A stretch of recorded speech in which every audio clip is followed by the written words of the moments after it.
વિદ્યાર્થી મિત્રો, આ ચેપ્ટરમાં જો એક પૂછી શકાય એવી એક થિયરી છે તે સમજાવું. સ્થિતિ સ્થાપકીય સ્થિતિ ઊર્જા.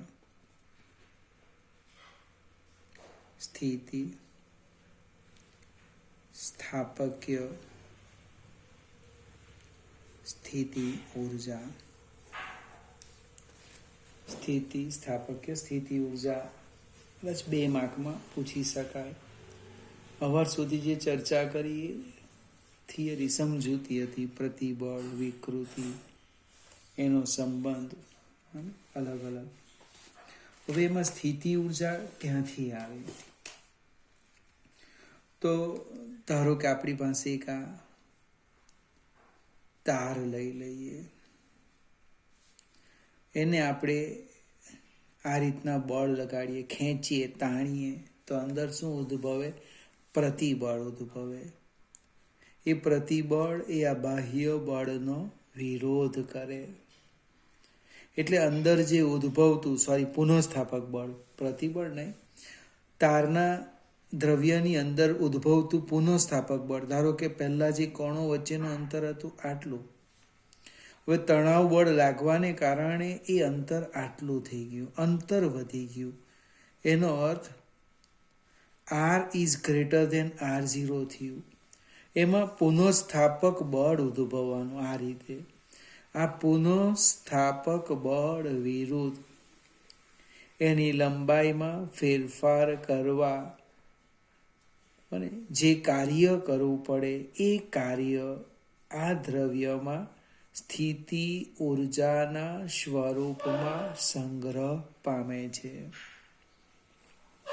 આપણે એક ઉદાહરણ તરીકે લઈએ. ધારો કે મારી પાસે જે તાર છે, એ હું તારની વાત કરું, એની લંબાઈ લઈ લેમ L. એ જે દ્રવ્ય છે એ દ્રવ્યનો યંગ મોડ્યુલસ લખો. Young modulus. એનું આડછેદ લખી દેવું. આડછેદ કેપિટલ A. એને છેડે લગાવતું તણાવ બળ લખો. કેટલું? F. એટલે કે લંબાઈમાં થતો વધારો લખું છું. મને લંબાઈનો ફેરફાર, લંબાઈનો વધારો કેટલો? તો કે ડેલ્ટા L બરાબર સ્મોલ l લખો. તો આપણે યંગ મોડ્યુલસનું સૂત્ર લઈ લઈએ. યંગ મોડ્યુલસ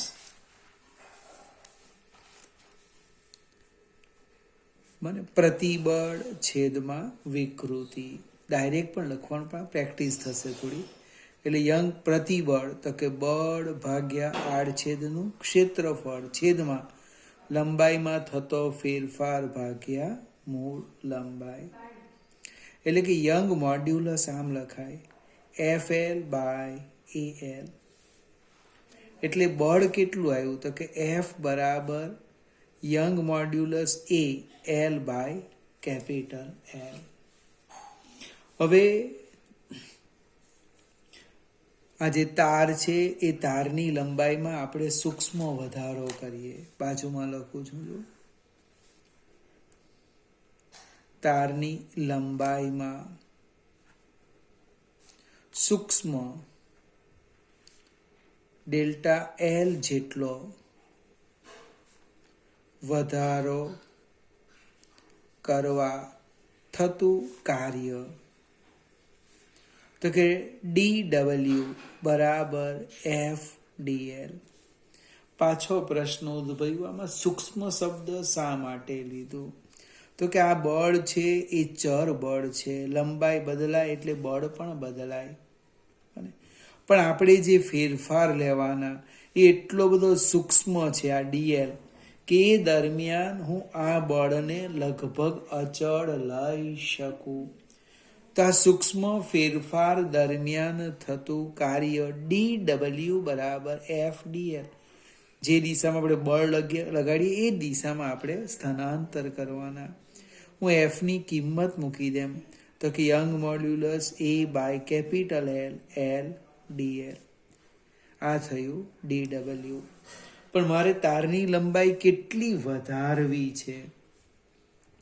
તો કે કોમન લખું છું, તારની લંબાઈ એલની બને 0, આપણે એની લંબાઈ 0 થી શરૂ કરીએ. તારની લંબાઈ એલ 0 થી એલ કરવી છે.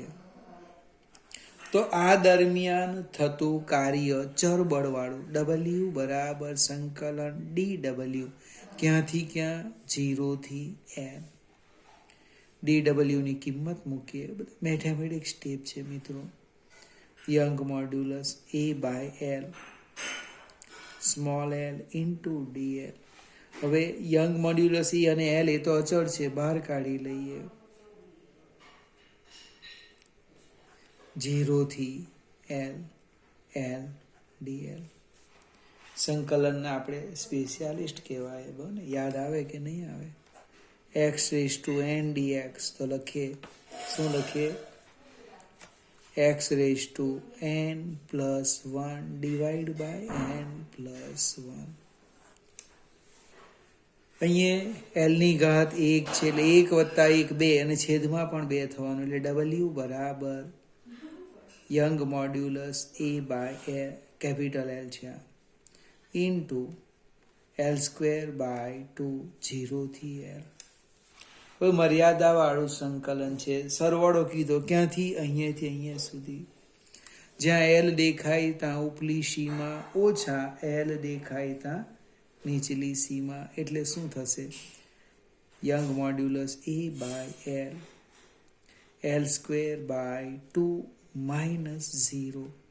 જ્યાં L દેખાય ત્યાં ઉપલી સીમા, અને અહીંયા 0 મૂકો એટલે 0 થવાનું.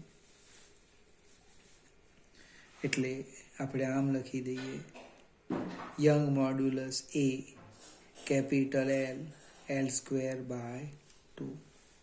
હવે થોડું સાદું રૂપ છે, અને ઉપર નીચે હું કેપિટલ L વડે ગુણું, શું થાય? જો આ યંગ મોડ્યુલસ રવા દે, આ L²/L², અહીંયા ગાડી 1/2 લઈ લે, AL લખાય કે નહીં લખાય?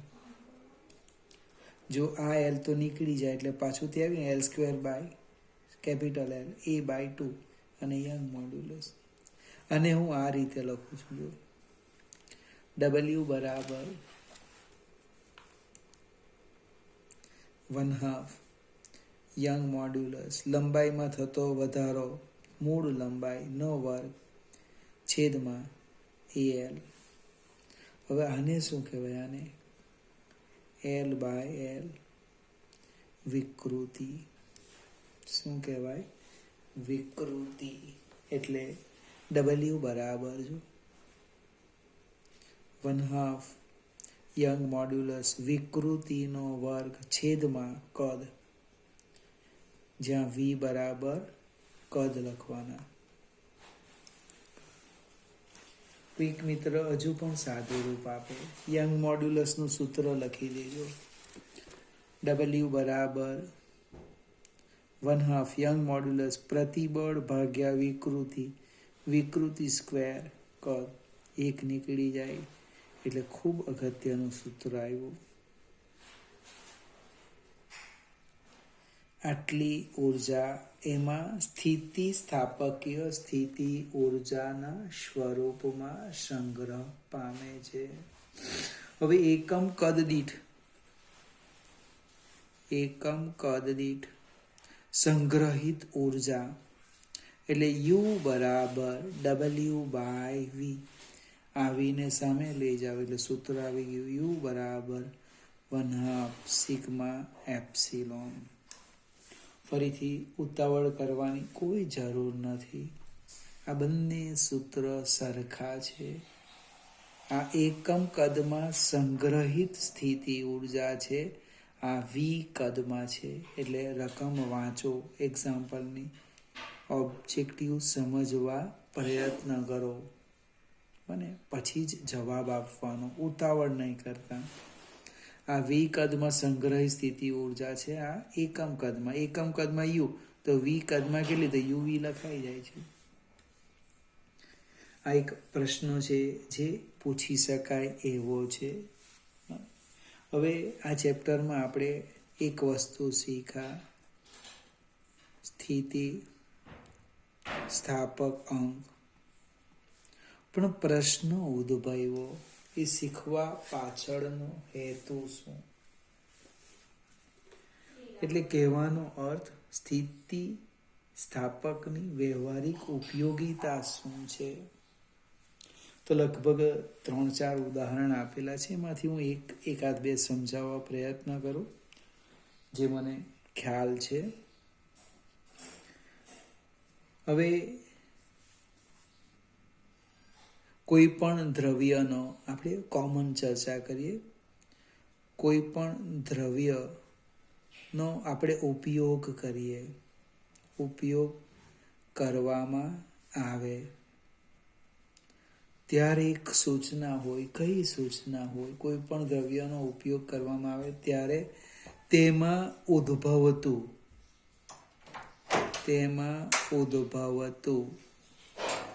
પ્રતિબળ એ સ્થિતિસ્થાપકતાની હદ વટાવી ન જાય.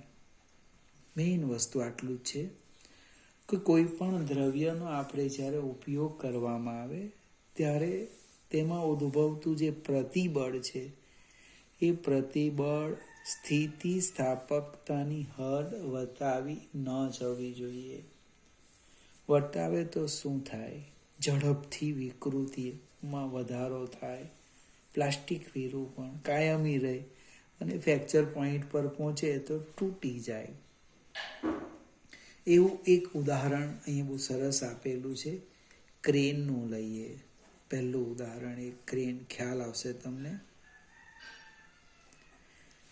વસ્તુને ઊંચકવા માટે અથવા એક જગ્યાએથી બીજી જગ્યાએ લઈ જવા માટે આપણે ક્રેનનો ઉપયોગ કરીએ. હવે આપણી પાસે જે ક્રેન છે એ ક્રેન પર લખ્યું છે કે એ આટલું દળ ઊંચકી શકે, 1000.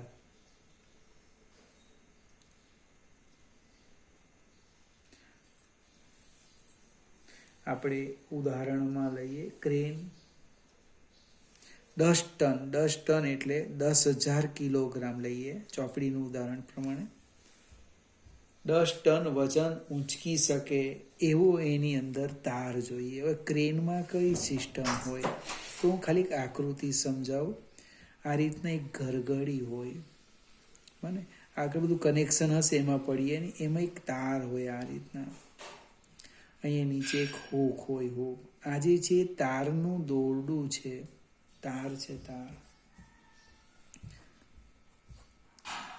હવે જ્યારે તમે કોઈક વજન ઊંચકો ત્યારે એની અંદર તણાવ પ્રતિબળ ઉદ્ભવે. એ જે તણાવ પ્રતિબળ છે એ તણાવ પ્રતિબળ એટલું જ ઉદ્ભવવું જોઈએ કે એ સ્થિતિસ્થાપકતાની હદ આધીન બિંદુએ જે પ્રતિબળ છે તે હદ વટાવી ન જાય.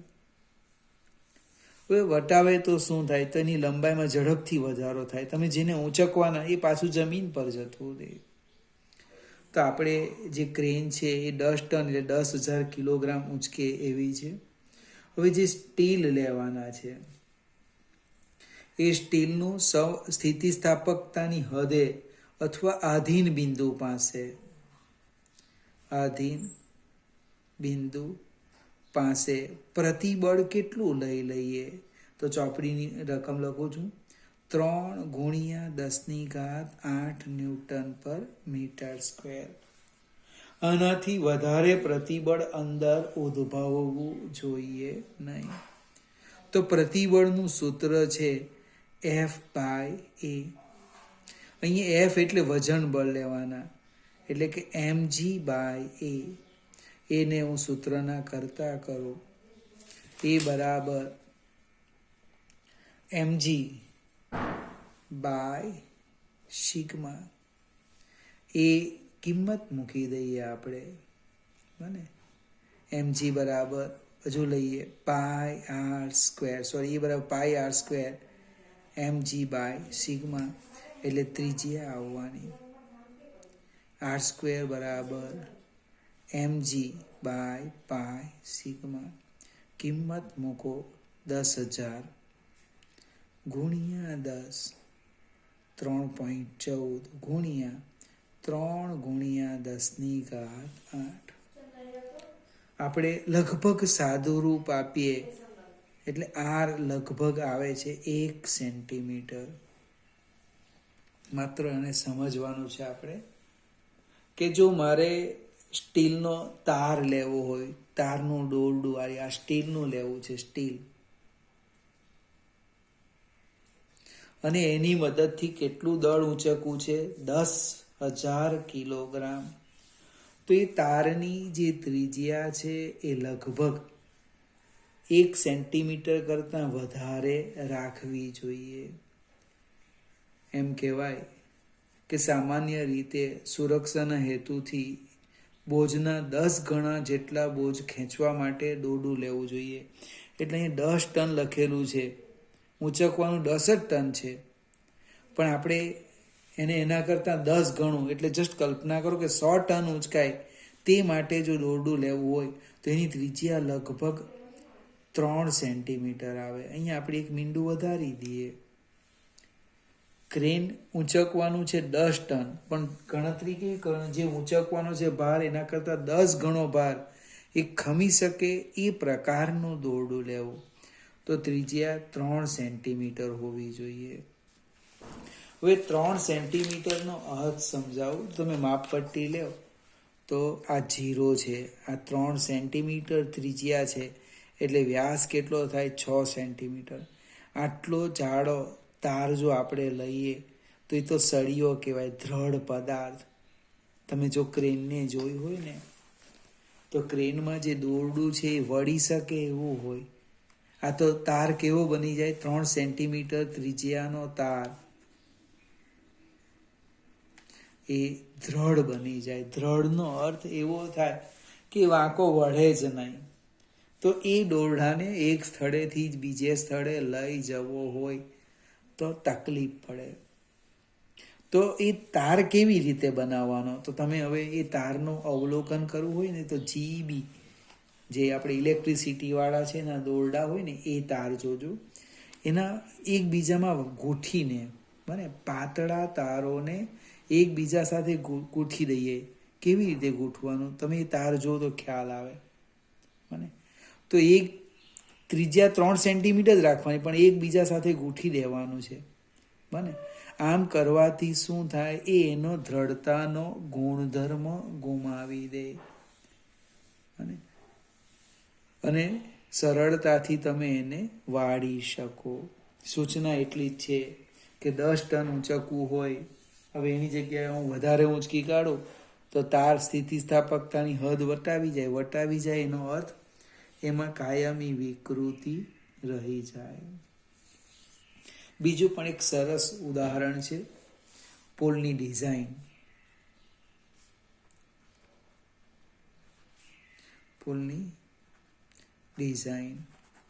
હવે પુલની ડિઝાઇન સમજવા માટે એક આકૃતિ લઈએ. ધારો કે આ રીતનો એક આ પુલ છે, લઈ લઈએ.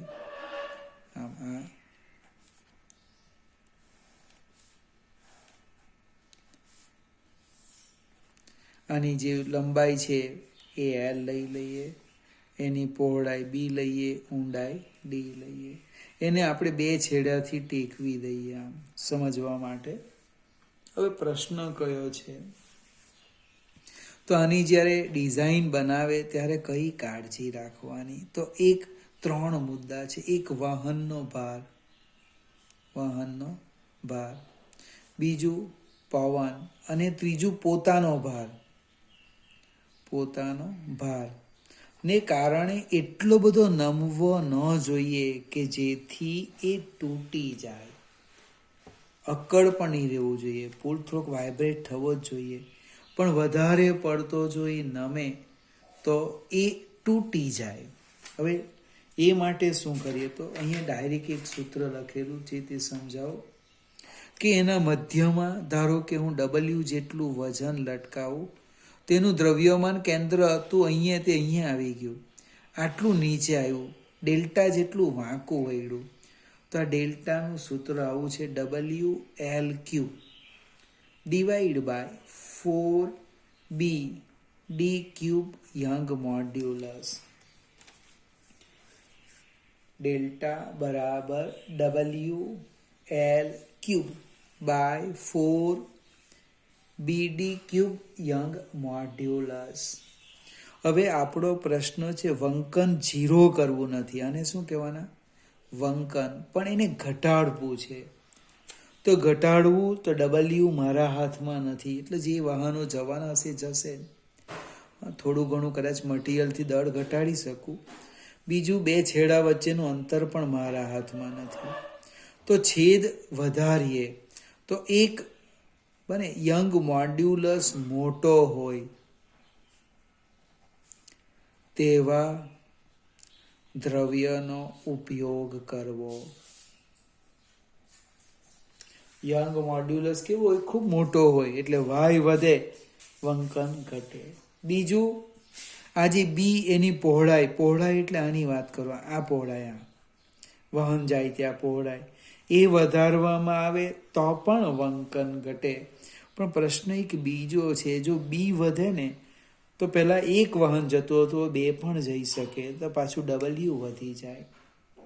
બીજું, બીની ઘાત 1 છે, બીની ઘાત 1 છે અને ડીની ઘાત 3 છે, એટલે ડીમાં સહેજ જ વધારો કરું. ડી એની ઊંડાઈ, એ ઊંડાઈ, આ જે ઊંડાઈ લે ને, આ ઊંડાઈ, એમાં હું સહેજ વધારો કરું તો છેદ ખૂબ મોટો બને. કેવી રીતના?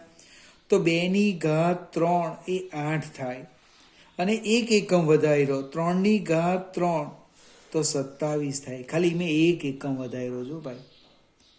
હમણે બી 2ના 3 કરું તો છેદમાં 2ના 3 જ થાય, પણ બીમાં મેં 1 એકમ વધારું, એની ઘાત 3 હોવાથી છેદ ખૂબ મોટો વધી જાય, તો વંકન ઘટે. પણ આને કારણે શું થાય? એક નવા પ્રકારની વિકૃતિ ઉદ્ભવી.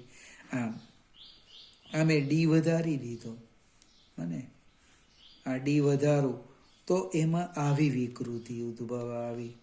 જો કેટલાક માણસો છે ને, લાંબા માણસો થોડાક વાંકા વળી જાય, વંકન બને, આવી વિકૃતિ ઉદ્ભવે.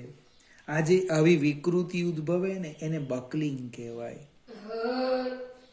એટલે આપણે આ ડી સહેજ વધાર્યો, વંકન ઘટાડી શક્યા, પણ એની સાથે એક નવો પ્રોબ્લેમ આવ્યો, આવી વિકૃતિ ઉદ્ભવે, બકલિંગ ઉદ્ભવે. તો એને નિવારવા શું કરવામાં આવે? તો એનો જે આડછેદ છે ને, આડછેદ એ આય આકારનો રાખવો, એમ કે આવો એનો આડછેદ જો આપણે આય આકારનો રાખીએ તો બકલિંગ નિવારી શકાય. તમે આ નોટનું પાનું છે ને, આ એની ઊંડાઈ લઈ લેવા, જો સરળતાથી વળે, સરળતાથી.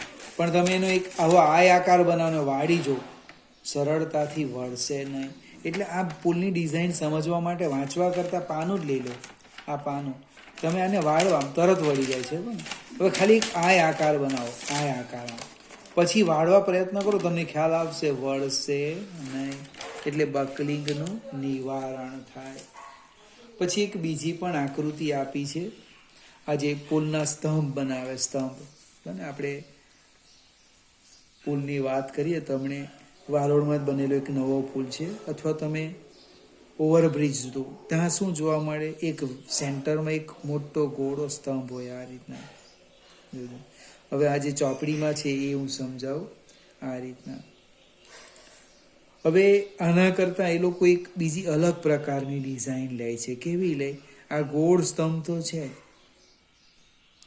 પણ સાથે આમ લઈ લે, આમ. એટલે ચોપડીમાં લખેલું છે, આની જે વજન કરવાની સહન શક્તિ છે એના કરતાં આને વધારે ભાર સહન કરવાની ક્ષમતા છે. આપણને વિચાર આવું શું કામ રાખતા હશે? એક જ પોલ બનાવે અને આવું ક્રોસ કરી દે.